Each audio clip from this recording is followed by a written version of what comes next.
네, 시장의 흐름을 꿰뚫는 핵심 바로 왜라는 질문입니다. 종목에는 이유 없는 상승도 하락도 없습니다. 냉철한 분석과 집요한 질문으로 시장의 본질을 파헤칩니다. 숫자 너머의 진짜 흐름을 짚어봅니다. 궁금한 종목 Y, 오늘 함께할 분들 소개하겠습니다. 기업공시연구소 변영인 대표, IM증권 도곡 WM센터 이화진 과장 모셨습니다. 어서 오세요. 안녕하세요. 네, 반갑습니다. 네, 그럼 오늘 궁금한 종목 Y 첫 번째 종목부터 공개해 보겠습니다. 네, 먹기만 해도 확 빠졌다. 일동제약 비만약인데요. 정말 확 빠졌더라고요. 보니까 오늘 일동제약의 주가 흐름이 마이너스 8%에서 또 상한가에 직행하기까지 정말 롤러코스터다운 좀 모습을 보여줬습니다. 뉴스가 하나 있었는데요. 일동제약의 자회사인 유노비아가 개발 중인 이 먹는 비만약 후보 물질의 임상 1상 결과가 나왔습니다. 긍정적으로 내용이 나왔는데요. 4주 동안 체중 감량 시험을 한 결과 최대 13.8%, 평균 9.9%의 감량 효과가 확인이 됐습니다. 또 다른 개발 중인 이런 타사의 비만약보다도 감량 효과가 탄탄하고 또 중대한 부작용도 없어서 오늘 주가가 좀 탄력을 받았죠. 일동제약은 계열 내 최고 비만약이 될 거다 자평하기도 했는데요.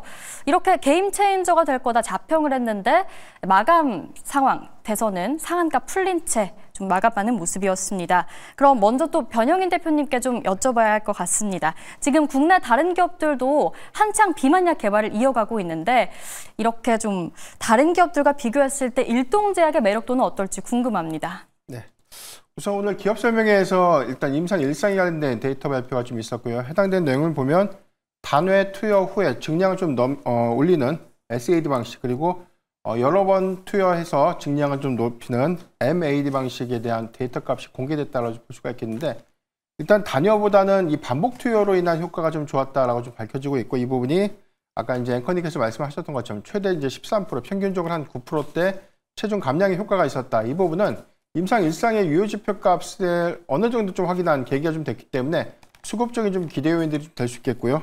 다만 이제 세부적인 내용을 보면 제가 이 데이터를 다 보진 못했지만 일부 좀 찾아본 데이터에서 보면 일단 부작용 지표가 있었습니다. 그레이드 1 지표에서는 경증 부작용이라고 하는데, 이 부분은 위약대조군의 관점에서는 뭐 크게 리스크 요인으로 좀 책정되지 않는데, 전체 36명의 임상 대상자 중에서 8명이 그레이드 3죠. 중증 위험도, 중증 부작용에 관련된 어떤 내용들이 나왔는데, 이 부분이 일단 시장에서 크게 좀 화두가 되고 있는 간 수치 또는 간의 손상을 좀 일으킬 수 있는 어떤 부작용인가, 이 부분이 중요할 것 같고요. 다만 사측이 좀 발표했던 데이터는 간에 관련된 어떤 부작용들보다는 다른 부분에 대한 어떤 데이터로 이제 판단이 좀 되고 있다라고 좀 언급을 했던 부분들, 이 부분이 잠재적으로는 임상 2상에서에 대한 어떤 명확한 해소가 좀 중요할 것이다라고 보여주고 있는데, 이게 왜 중요한 거냐면 사실 이제 화이자의 경우에도 임상 2상에서 임상 3상의 진입 시점에서 그 회사에서 보유하고 있는 다노글리포린이라는 이 약물이 사실 임상 3상의 진입 직전에 간 손상에 관련된 어떤 이 지표가 좀 확인되면서 임상을 좀 자체적으로 좀 중단하게 된 배경이 되었기 때문에, 일단 GLP-1 계열의 주사제보다는 이 경구용 제제의 경우에는 오히려 간 손상에 관련된 어떤 리스크 요인들에 대한 해지가 가장 중요할 것 같고, 일단 임상 1상 단계에서에 대한 성과이기 때문에 앞으로 중요한 건 임상 2상에서에 대한 가능성을 어떻게 좀 보여줄 것인가, 이 부분이 좀 중요하지 않나 좀 판단해 보겠습니다. 네, 그럼 대표님 지금 시점에서 일동제약 같은 경우에는 매수는 좀 어렵다고 보실까요? 일단 기대감은 저는 많이 반영을 했다고 봅니다. 이전 고가 대비해서 일단 상방에 대한 어떤 매물 부담이 저는 있다고 보고 있는데, 단순하게는 경구용 비만 치료제에 관련된 임상 1상에서 부분적인 유효 지표를 좀 확인됐던 것은 굉장히 좀 중요한 성과를 좀 우리가 좀 보였다고 볼 수가 있겠고요. 앞으로 우리가 글로벌 빅파마들과에 대한 경쟁 체제에서에 대한 우위점을 좀 보이기 위해서는 앞으로 좀 말씀드렸던 간 손상에 관련된 어떤 부작용률을 해소하거나 또는 해지시키면서 유효 지표 값을 긍정적으로 좀 도출해낸 그런 결과가 좀 중요할 텐데, 앞으로 이상에서에 대한 가능성들이 이런 어떤 리스크 요인들을 충분하게 좀 해치하게 된다면 임상 3상에 대한 기대감들이 더욱더 커지는 부분이기 때문에 이 부분은 충분한 주가의 기대 요인들이 좀 될 수 있겠지만, 현재는 임상 1상에 관련된 기대감이 좀 반영됐고, 앞으로 중요한 것은 간 손상에 관련된 부작용률을 얼마만큼 해치할 수 있는가, 이게 좀 중요하지 않나라고 좀 판단하고 있습니다. 네, 아직까지는 해소할 것들 많고 조금은 관망하는 자세로 임하자 짚어주셨습니다. 자, 그럼 이어서 두 번째 종목 가보겠습니다. 궁금한 종목 Y 두 번째 종목 공개해주세요. 네, 3일째 불타는 네이버, 두나무 빅딜 기대감의 불꽃 랠리입니다. 3일 연속으로 좀 강하게 상승세를 이어가는 네이버인데요. 오늘 또 시장을 꽉 잡았던 이슈이기도 했습니다. 국내 1위 간편결제 서비스를 갖춘 네이버, 그리고 국내 1위 가상화폐 거래소인 업비트를 보유한 두나무의 좀 결합 소식에 협력 기대감이 점점 커지고 있습니다.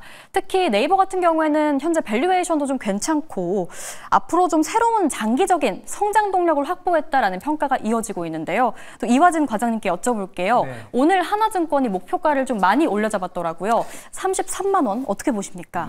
일단은 새롭게 이제 네이버 같은 경우는 기존에 이제 커머스 사업에서 연간 영업이익률이 한 12%에서 15% 정도로 나오고 있습니다. 이거는 뭐 카카오도 마찬가지고 이런 인터넷 섹터 회사들 같은 경우에 새로운 신사업에 대한 기대감이 컸죠. 그게 이제 스테이블 코인이었습니다. 물론 아직까지는 주식 교환 비율이 나오지는 않았지만은 지금 이제 자회사인 네이버 파이낸셜이 한 4조 5천억 정도에 대한 가치가 있고 지금 두나무가 한 14조 13조에 대한 가치가 있는데 아마 주식 교환 비율을 1대3으로 할 것 같습니다. 두나무가 1이고 네이버 파이낸셜을 아마 3으로 하게 될 텐데 결국에는 물론 이제 향후에 이제 두나무가 이제 블록체인 쪽으로 이제 기반된 지원 서비스를 하게 될 거고 이제 업비트가 이제 유통 시장을 담당을 하겠죠. 그럼 이제 네이버 파이낸셜이 발행 시장을 하게 될 것으로 보이고 있습니다. 원래는 애초에 카카오페이가 이제 선불 충전 금액이 훨씬 더 좀 많은 측면이 있었는데 결국에 네이버와 이제 두나무가 합치게 되면서 그만큼 담보 가치가 더 확대될 것으로 보이고 있고 추후에 만약에 오라 스테이블 코인이 이제 발행이 된다라고 하게 되면 뭐 국채나 뭐 MMF나 여기서 나올 수 있는 네이버의 총괄 연간 수익이 한 2천억에서 한 2,500억 정도에 대한 수익이 나오지 않을까라는 생각을 하고 있습니다. 그러면서 이제 네이버에 대한 지분 가치가 더 충분히 좀 올라갈 수 있다라고 봤을 때는 좀 카카오와는 좀 상반된 흐름으로 좀 갈 수 있지 않나라는 생각을 하고 있습니다. 네, 알겠습니다. 그럼 현재 미보유자 입장으로서는 조정이 나왔을 때 매수하는 전략이 유효할까요? 그런데 사실 네이버는 아마 내일 또 추가적인 상승 흐름은 나올 겁니다. 근데 따라가지는 말자라는 게 일단 제 전략이고 왜냐면은 아직까지는 공시가 나온 상황이 아니고 시장에서는 아직까지는 뭐 추측은 하고는 있겠죠. 근데 충분히 이제 인수는 할 겁니다. 인수는 하되 추후에 만약에 세롤이 나오게 됐을 때 저는 전략 자체가 30만 원 이하 때는 충분히 저는 매수하는 전략이다. 근데 아직 뭐 30만 원 안 넘었죠. 근데 제가 볼 때는 내일 또 한 번 이제 갭상승으로 시작하지 않을까 생각을 하고 있습니다. 하지만은 30만 원 이상에서는 굳이 따라잡지는 말고 3분기 실적 아마 계속 좋아질 거예요. 보통 이런 커머스 회사들이나 이런 회사들은 금리 인하 시기에 오히려 기업들의 광고에 대한 수요가 훨씬 더 크기 때문에 3분기, 4분기 갈수록 실적은 좋아지고는 있지만은 한 번의 기회는 또 올 수 있다고 좀 생각하고 있기 때문에 조정식 매수 전략 말씀드리겠습니다. 네, 30만 원 위에서는 무리하게 추격하지 말자, 조정시 매수하자 짚어주셨고요. 이어서 세 번째 종목 열어보겠습니다. 궁금한 종목 Y 세 번째 종목 공개해주세요. 두나무 날짜 따라오른다. 하나투자증권 급등입니다. 오늘 네이버와 두나무 약간 묶여서 갔던 것 같아요. 묶여서 갔던 종목들 중에 하나투자증권 좀 대표적인 종목으로 꼽히는데 주요 주주죠. 이 증권주들의 흐름이 요즘 좀 좋은 것 같은데 그중에서도 하나투자증권의 입지는 어떻습니까? 변영인 대표님께 여쭤볼게요. 네, 지난주 수급 동향 봤을 때는 네이버 파이낸셜과 두나무의 지분 수합 관련된 이슈가 좀 불거졌을 때 네이버가 좀 급등을 했는데 반면에 두나무 지분을 보유하고 있는 두나무 관련주들의 흐름들은 오히려 좀 주가가 좀 약화되는 그런 모습을 좀 보였고요. 오늘의 경우에는 두나무 관련주 대부분이 반등에 좀 성공하는 좀 모습을 보였는데 가장 첫 번째 큰 이유가 사실 네이버가 뭐 조회공시 요구해서 미확정 공시를 좀 발표를 했지만 일단 현재 이 가장 중요한 화두가 좀 될 수 있는 부분들은 네이버 파이낸셜과 두나무의 이 주식의 어떤 교환 비율이 가장 좀 중요한 단서가 좀 되지 않을까. 여기다 해서 뭐 두나무의 지분을 좀 보유하고 있는 가치가 훼손될 것이다라는 우려감들이 좀 수급적인 노이즈가 좀 됐는데 이런 부분들이 네이버 파이낸셜의 현재 지분 가치가 보수적으로는 3조에서 한 5조 정도 좀 추정이 좀 되고 있고요. 두나무가 12조로 좀 추정을 해봤을 때 주식의 어떤 교환 비율까지는 좋은데 일단 뭐 보도를 통해서 확인됐던 내용들은 네이버 파이낸셜의 최대 주주 지위를 네이버를 좀 유지하는 조건이다라는 점을 좀 감안해 보면 적정한 교환 가치가 산정될 수 있을까라는 어떤 우려감들이 전반적인 어떤 수급의 어떤 정체 요인들이 좀 되지 않았나라고 볼 수가 있겠습니다. 다만 최근에 나왔던 뭐 증권사 리포트의 어떤 코멘트들을 좀 감안해 봤을 때 일단 추진의 어떤 방향성들은 교환 비율을 좀 적정하게 좀 가져가고 추후에 이 네이버 파이낸셜의 네이버가 직접 추가적인 유상증자를 통해서 자금을 좀 확충하는 조건으로 최대 주주의 어떤 지분을 유지하는 방향성들이 좀 높아지는 부분들은 두나무의 지분 가치가 훼손되지 않은 상태에서 기대 요인들을 좀 충족시켰기 때문에 오늘 뭐 하나투자증권이 상승하게 된 배경이 좀 되지 않았나라고 판단되고 있고요. 아직은 미확정 공시이기 때문에 추후에 교환 비율이라는 이런 변수가 있지만 종국적으로 이 수직 계열화를 좀 이뤄냈을 때 두나무의 지분 가치를 고려한다면 또는 네이버 파이낸셜 그리고 네이버로 이어지는 수직 계열화의 관점에서는 굉장히 좀 긍정적인 기대 요인들이 좀 될 수 있겠고 하나투자증권 역시도 보유 지분의 어떤 가치가 장부에 좀 평가되는 그런 것들은 상당한 좀 긍정적인 흐름을 좀 이어갈 수 있지 않을까라고 판단되고 있습니다. 오늘 뭐 두나무 지분 매각에 관련된 검토설이 좀 나왔는데 일단 이런 부분들은 주식 교환에 관련 비율이 상대적으로 좀 냉정하게 좀 평가 절하됐을 때 나올 수 있는 카드다라고 좀 볼 수가 있겠고요. 향후에 네이버 파이낸셜과에 대한 적정한 지분 교환 가치를 좀 충족시킨다면 굳이 뭐 지분을 좀 매각할 시점인가라는 부분들이 있기 때문에 이 부분은 조금 더 주목을 좀 해봐야 되지 않나라고 좀 판단되고 있습니다. 네, 그럼 변영인 대표님, 하나투자증권 목표가 어떻게 잡아보면 좋을까요? 네, 주가의 상단을 보면 7월 11일 7,690원 일단 단기적인 매물대에 대한 부담들이 있는데 오늘 뭐 거래량이라든가 수급 동향도 봤을 때 단기적으로 한 7,000원대를 좀 목표로 해서 좀 목표가를 좀 제시해드리겠고요. 손절가는 5,000원을 제시해드리겠습니다. 네, 하나투자증권 목표가 7,000원, 손절가 5,000원까지 확인했습니다. 자, 이어서 궁금한 종목 Y 네 번째 종목으로 넘어가 보겠습니다. 공개해 주세요. 네, 우리기술투자 두나무주주 타이틀에 불 붙었다. 앞서 본 종목과 같습니다. 불이 오늘 붙었는데 우리기술투자 같은 경우에는 보유한 지분이 더 많죠. 7%가 넘는 걸로 제가 알고 있는데 그래서인지 상승도 조금 더 짙었습니다. 20% 가까이 올랐고요. 우리기술투자 같은 경우에 이화진 과장님 단기적으로만 좀 볼만한 종목일까요? 이제 앞서 이제 변영인 대표님 얘기하신 것처럼 하나증권도 이제 5.9% 보유를 하고 있죠. 이게 21년도에 투자를 했는데 그 한 10배 가치가 올라왔습니다. 그만큼 이제 이런 지분 가치가 여기서 이제 고점일까? 결국에는 저도 이제 같은 동의하는 바인데 향후에 두나무 가치에 대해서는 이제 내년이 이제 코나 스테이블 코인도 내년 상반기에 이제 입법 절차가 이제 어느 정도 마무리된다라고 해봤을 때는 오히려 이제 두나무에 대한 가치는 충분히 더 클 수 있다라 좀 볼 수 있습니다.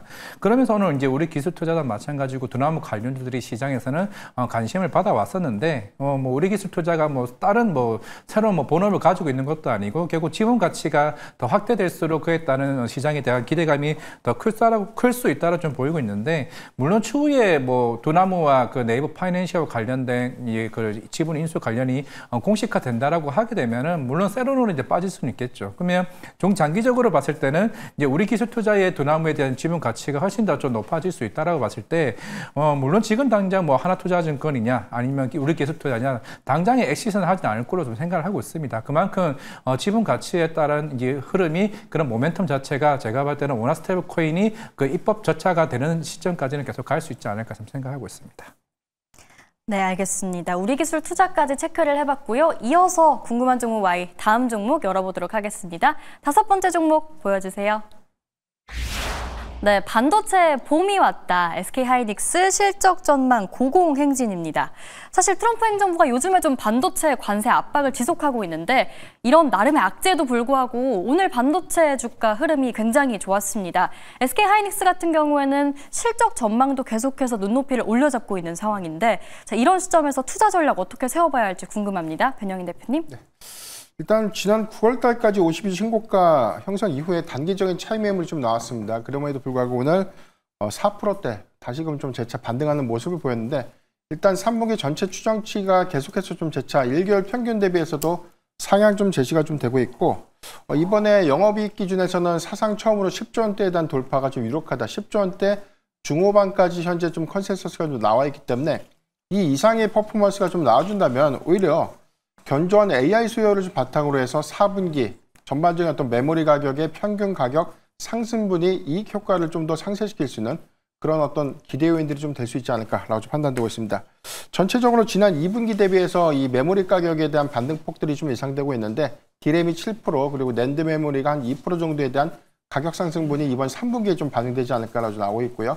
4분기 기점으로 보면 삼성전자의 추정치와 마찬가지로 20에서 30%대에 대한 상승분이 과연 좀 SK하이닉스도 좀 동조돼서 좀 이루어질 수 있을까, 이 부분이 중요할 것 같고, 여기 대해서 소캠이라든가 DDR7들에 대한 어떤 수요 확대 부분들은 내년도 상반기에 이 디램 부분에 대한 쇼티지 우려감까지 맞물리면서 오히려 이 수요의 어떤 이 확대 부분들은 오히려 가격적인 어떤 경쟁 요건 안에서도 충분한 주가 기대 요인들이 좀 될 수 있지 않을까.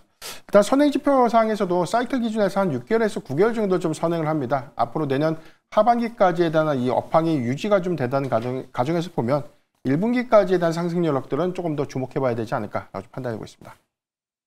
네, 저 SK하이닉스 가격 전략 궁금합니다. 목표가 얼마로 잡아볼까요? 네, 저는 이전 고가인 36만 7,500원보다 좀 상향된 37만 원 정도를 좀 단기적으로 좀 제시해드리겠고요. 손절가 30만 원을 제시해드리겠습니다. 네, 하이닉스 목표가와 손절가까지 마지막으로 확인해봤습니다. 자, 오늘 궁금한 종목 Y는 여기서 마무리해보도록 할게요. 변영인 대표, 이화진 과장과 함께했습니다. 말씀 고맙습니다.